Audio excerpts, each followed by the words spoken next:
বন্ধুরা নমস্কার। আজকে এই ভিডিওতে আমি যে কথাগুলো বলবো সেগুলো যে সমস্ত রাজ্যে এখনো এসআইআর হয়নি, ভোটার তালিকার নিবিড় বিশেষ সমীক্ষা হয়নি, অথচ সামনে বিধানসভা নির্বাচন, যেমন পশ্চিমবঙ্গ এবং আসাম, সেখানকার মানুষ খুব ভালো করে শুনবেন, এক একটা লাইন ভালো করে শুনবেন।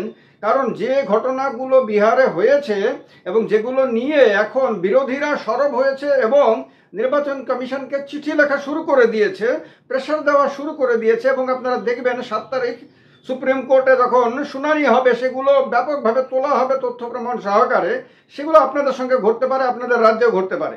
তার কারণে আগে থেকে সতর্ক হয়ে যাওয়া আপনাদের জন্য জরুরি। কারণ আসামে বিধানসভা নির্বাচন আগামী বছরের প্রথম দিকে, পশ্চিমবঙ্গেরও বিধানসভা নির্বাচন একই সময়ে। তার আগে এই দুটো রাজ্যে এসআইআর করে নেওয়া হবে। অন্যান্য রাজ্যের কথা আমি আপাতত বাদ দিলাম, কিন্তু এই দুটো রাজ্যে কিন্তু খুব ক্রুশাল। চূড়ান্ত ভোটার লিস্ট আউট হয়েছে, আপনারা সবাই জানেন, 30শে সেপ্টেম্বর। এরপরে সেটা নিয়ে আমি ভিডিও করেছি, আলোচনা হয়েছে, এছাড়াও সংবাদে আপনারা নানান কিছু জেনেছেন, শুনেছেন। এবার সিপিআই এমএল এবং কংগ্রেস তাদের তরফ থেকে নির্বাচন কমিশনের কাছে বিস্তারিত তথ্যের দাবি জানিয়ে চিঠি লেখা হয়েছে। তারা বিস্তারিত চাইছে। বিস্তারিত কেন চাইছে এই পয়েন্টগুলি যখন বলবো তখন বুঝবেন যে এগুলি আপনার জন্য কতটা ইম্পর্টেন্ট। তারা ইলেকশন কমিশনকে বলেছে, ইলেকশন কমিশন বিজেপিকে জেতানোর জন্য তার হয়ে কাজ করেছে, এসআইআর করেছে, এটা তো তাদের অভিযোগ। আচ্ছা ঠিক আছে, বিরোধী দল হিসাবে এটা অভিযোগ করতেই পারে, যত ভালোভাবে কাজ করুক না কেন এই ধরনের অভিযোগ করার তাদের একটা মানে ধরে নিতে পারি যে একটা রাজনৈতিক স্ট্যান্ড। কিন্তু যে প্রশ্নগুলো তারা তুলেছে, যে ইস্যুগুলো তারা তুলেছে, সেগুলোকে কি হেলায় উড়িয়ে দেওয়া যাবে? আর যদি উড়িয়ে দেওয়া যায় তাহলে ইলেকশন কমিশন কেন সেগুলো নিয়ে স্পষ্টভাবে কোনো তথ্য দিচ্ছে না?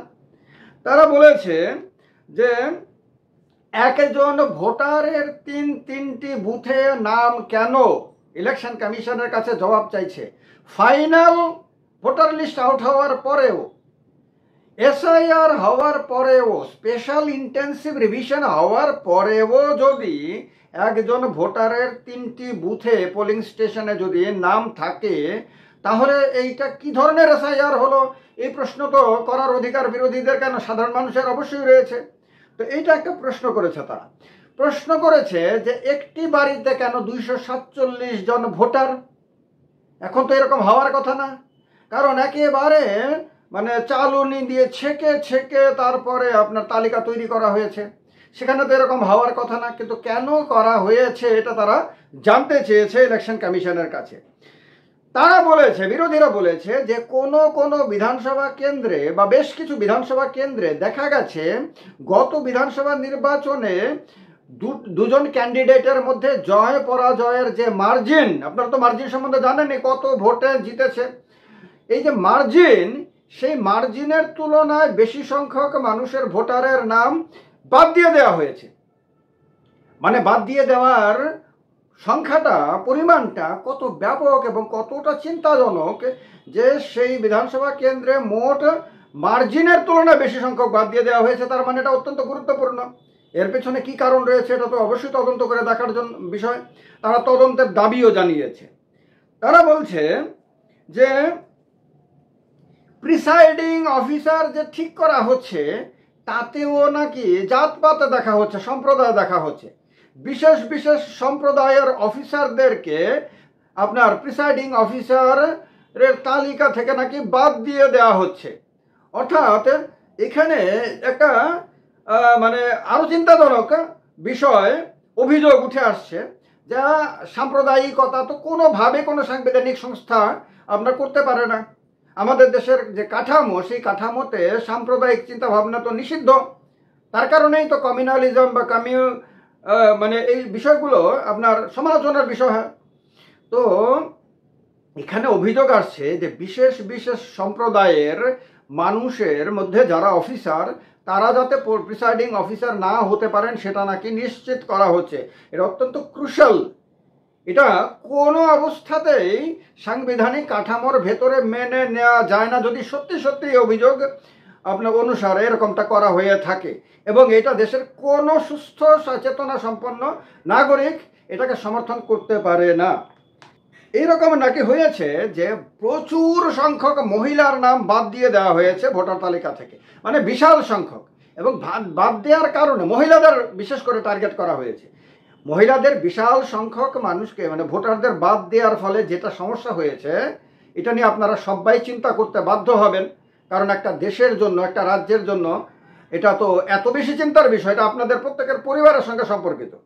সেটা হলো মেল ফিমেল যে রেশিও এতদিন ছিল 914 জন, মানে পুরুষ যদি 1000 জন হয় তাহলে মহিলা 914 জন। এবার ভোটার ব্যাপক সংখ্যক বাদ দেওয়ার ফলে, মহিলা ভোটার বাদ দেওয়ার ফলে ওই রেশিওটা কমে গিয়ে দাঁড়িয়েছে 892 জনে। অর্থাৎ 1000 পুরুষ হলে মাত্র 892 জন মহিলা।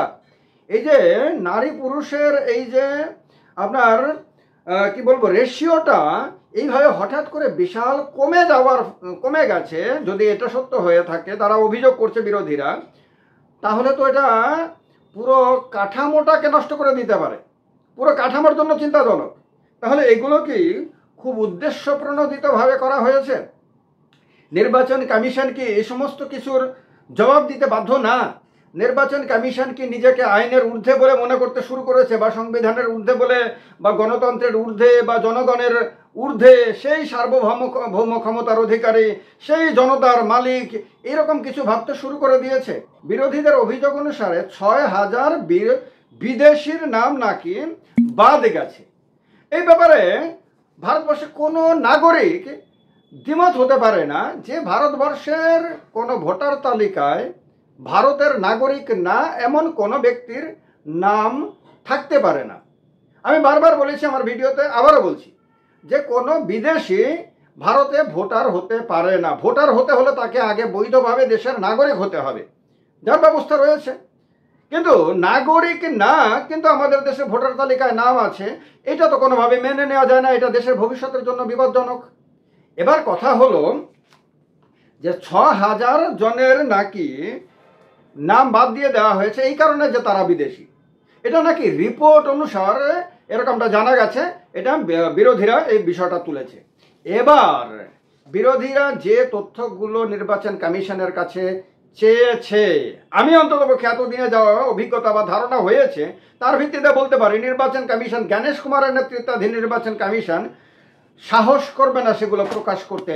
এখন যদি সুপ্রিম কোর্ট বাধ্য করে তাকে আদেশ দিয়ে, কারণ 7 তারিখ তো আপনারা জানেন শুনানি আছে, সেই শুনানির পরে যদি সুপ্রিম কোর্ট নির্দেশ দেয় যে তোমাকে এগুলো প্রকাশ করতেই হবে, তাহলে তো সে বাধ্য। এখন কথা হলো যে বিরোধীরা বলেছে যে 6000 বিদেশি রিপোর্ট অনুসারে যা জানা গেছে তাদের নামের তালিকা প্রকাশ করা হোক। অবশ্যই প্রকাশ করা উচিত। কারা কারা, কোন কোন ব্যক্তিরা অবৈধভাবে আমাদের দেশের ভোটার তালিকায় নাম তুলে নিয়েছিল সেটা আমাদের জানতে হবে না? সেই মানুষগুলোকে চিনতে হবে না? সেই মানুষগুলো তো দেশের জন্য বিপজ্জনক হতে পারে। সুতরাং তাদের নামের তালিকা প্রকাশ করার কথা বলছে জনসমক্ষে, পাবলিকের সামনে। এবং তারা যে বিদেশি সেটা কেন নিশ্চিত হয়েছে নির্বাচন কমিশন, সেইটাও যাতে জানানো হয়, অবশ্যই জানাতে হবে। না হলে নির্বাচন কমিশন যদি নিজের ইচ্ছে মতন কাউকে বিদেশি বলে দিল, ভোটার তালিকা থেকে বাদ দিয়ে দিল, আগামী দিনে হয়তো ভারত সরকার তাকে পুশব্যাক করে অন্য দেশে পাঠিয়ে দেবে, দেশের সীমানার বাইরে। এটা আমিও হতে পারি, আপনিও হতে পারেন, যে কেউ হতে পারে। এবং সে নিয়ে সে কাউকে কোনো জবাব দিল না, তাহলে তো দেশের কোনো মানুষই সুরক্ষিত না। যাকেই তার মনে হবে তাকে সে দেশের মানে মধ্যে বিদেশি বলে চিহ্নিত করে বাইরে বার করে দেবে। সুতরাং এ ব্যাপারে তাকে পরিষ্কারভাবে সমস্ত তথ্য দিতে হবে বলে তারা দাবি জানিয়েছে। আর যাদের নাম বাদ দেওয়া হয়েছে, বিশাল সংখ্যক, লক্ষ লক্ষ মানুষের নাম বাদ দিয়ে দেওয়া হয়েছে, এটা একটা বিরাট ধরনের ঘটনা না দুর্ঘটনা সেটা নিয়ে বোধহয় রিসার্চ হতে পারে। এই যে মানুষগুলোর নাম বাদ দিয়ে দেওয়া হয়েছে, তাদের কার কার নাম বাদ দিয়ে দেওয়া হয়েছে বুথ ভিত্তিক হিসাব, প্রত্যেকটা পোলিং বুথে কতজনকে নাম মানে বাদ দেওয়া হয়েছে, তাদের নাম কি কি, বাবার নাম কি কি, এবং তাদের কেন বাদ দেওয়া হয়েছে তার কারণ সহকারে সব কিছু প্রকাশ করার জন্য বিরোধীরা দাবি জানিয়েছে। একজন সুস্থ চেতনা সম্পন্ন ভারতীয় নাগরিক হিসাবে আমি মনে করি যে এই দাবিগুলো যথার্থ। এই দাবিগুলো যদি আজকে কংগ্রেসের কেন্দ্রে শাসন থাকতো বা বিরোধীরা আজকে ইন্ডিয়া জোটের যদি কেন্দ্রে শাসন ক্ষমতা তৈরি থাকতো এবং বিজেপি যদি বিরোধী দল হিসাবে এই সমস্ত কিছু দাবি জানাতো, তাহলে আমি বলতাম যে একদম ন্যায্য দাবি, এই দাবিগুলো নিয়ে কোনো বিতর্ক হতে পারে না, এগুলো অবশ্যই ইলেকশন কমিশনের নাগরিকদের সামনে প্রকাশ করা উচিত। তাহলে আজকে দিনও সেম কথা, নির্বাচন কমিশনের উচিত কোনো ধরনের লুকোচুরের কোনো ব্যাপার না রেখে, কোনো গুপ্ত কোনো ব্যাপার না, কারণ নির্বাচনী ব্যবস্থাতে আমাদের দেশের আমি বিশ্বাস করি শুধুমাত্র একটা জিনিসই গোপন থাকা উচিত, যে কোনো মূল্যে একটা জিনিস, আর কিচ্ছু গোপন থাকা উচিত না। একটা জিনিস হলো কি, সেটা হলো কে কাকে ভোট দিচ্ছে। অর্থাৎ আমি যখন ভোট দিতে যাচ্ছি, মানে ইভিএম মেশিনে আমি কাকে ভোট, মানে কোন বাটনটা টিপে কাকে ভোট দিচ্ছি, সেইটা শুধুমাত্র আমি আর আমার ভগবান ছাড়া এই বিশ্ব ব্রহ্মাণ্ডে আর কারোর জানার অধিকার নাই। এছাড়া পুরো নির্বাচনী ব্যবস্থাতে এমন কিছু নাই যাকে নির্বাচন কমিশন গোপন বলে গোপনীয় রাখতে পারে।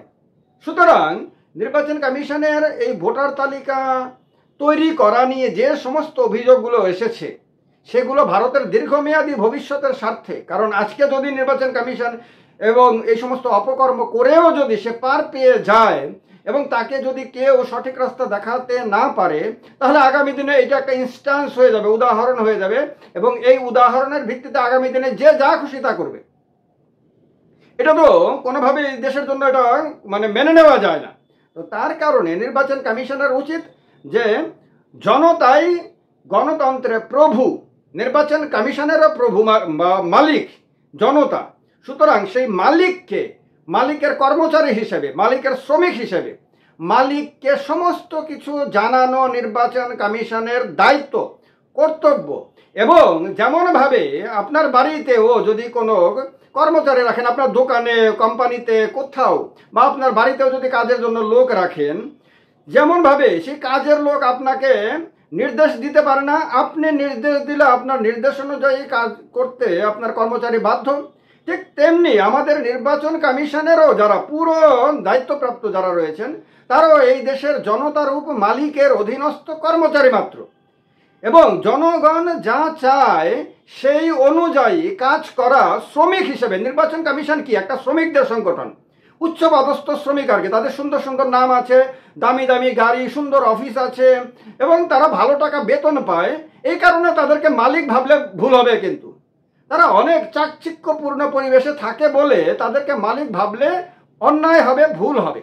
তারা আমাদের দেশে, আমাদের পুরো গণতান্ত্রিক ব্যবস্থাতে তারাও শ্রমিক, তারাও কর্মচারী, এবং আমরা যারা জনতা আমাদের কর্মচারী। সুতরাং আমরা যারা মালিক, এই মালিককে সমস্ত কিছু পরিষ্কার পরিচ্ছন্নভাবে দেখানো, জানানো আমাদের শ্রমিকদের, আমাদের কর্মচারীদের অবশ্য কর্তব্য। সুতরাং নির্বাচন কমিশন এই কর্তব্য থেকে কোনোভাবেই বিচ্যুত হতে পারে না। বিহারে যা ঘটেছে বা ঘটছে, বা বিহার থেকে যে সমস্ত অভিযোগ উঠে আসছে, সেগুলো শুধু বিহারের বিষয় না, সেগুলো সবগুলো সারা দেশের বিষয়। কারণ বিহার আমাদের দেশের বাইরের কোনো জায়গা না, আমাদের দেশের ভেতরের জায়গা। আজকে বিহারে যা হচ্ছে, কালকে তা পশ্চিমবঙ্গ হবে, আসামে হবে, ত্রিপুরাতে হবে, উড়িষ্যাতে হবে, সারাটা দেশে হবে। সুতরাং এই ক্ষেত্রে বিহারে কোনো অপকর্ম আমরা যদি করা থেকে আটকাতে পারি, তাহলে আস্ত দেশটার মধ্যে কোথাওই এরকম অপকর্ম কেউ করতে পারবে না। এ কারণে আমার মনে হয় এই কথাগুলো আপনাদেরকে নতুনভাবে ভাবতে বাধ্য করবে, এবং আপনারা নতুনভাবে চিন্তা ভাবনা করে এখানে কমেন্ট বক্সে কমেন্ট করে নিজেদের মতামত দেবেন। ভালো লাগবে আমি জানি, তার কারণে ভিডিওটা শেয়ার করবেন, লাইক করে দেবেন। আর প্রসেনজিৎ চক্রবর্তী চ্যানেলটাকে সাবস্ক্রাইব যারা করেনি এখনো পর্যন্ত, নতুন যারা ভিউয়ার আর কি, তাদের বলছি ক্লিক করে সাবস্ক্রাইব করে সঙ্গে থাকুন। ভালো থাকবেন। জয় হিন্দ, বন্দে মাতরম।